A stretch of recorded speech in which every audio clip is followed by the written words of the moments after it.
Això ho saben bé els productors d'olis de la Serra d'Espadà, on també hem anat, i tenim un reportatge per part d'Enrique Tena.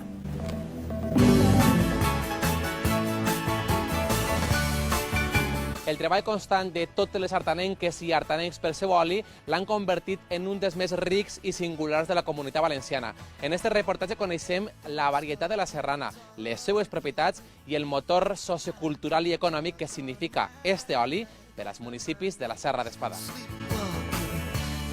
Per què és tan singular l'oli d'artana? Es suave, es agradable, es dolcet, y entonces, pues claro, cara a alinear ensalaes i bullits en cruc és un oli molt agradable al paladar.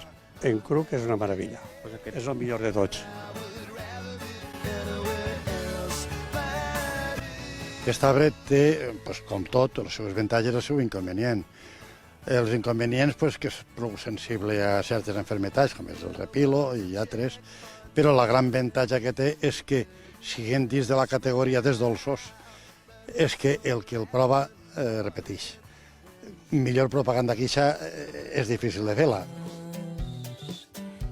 Damunt la massa té unes normes molt estrictes, de ni una de terra, ni una en sac perquè no agrege, en fi, unes normes molt estrictes de cara al socio que no pot entrar tota classe d'oliva.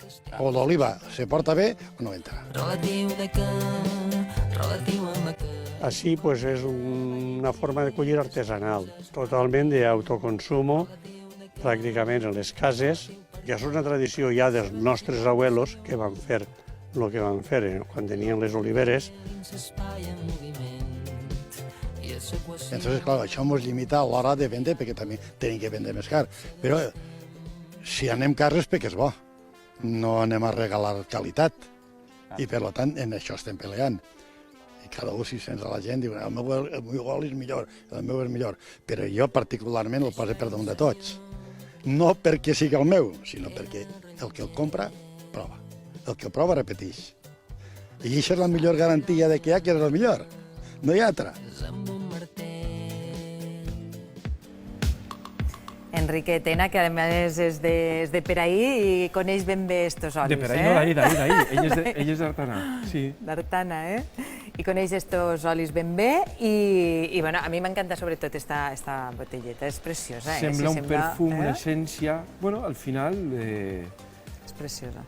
És un producte, l'or líquid que li diuen, i per a mi té un valor possiblement més elevat que qualsevol tipus de perfum que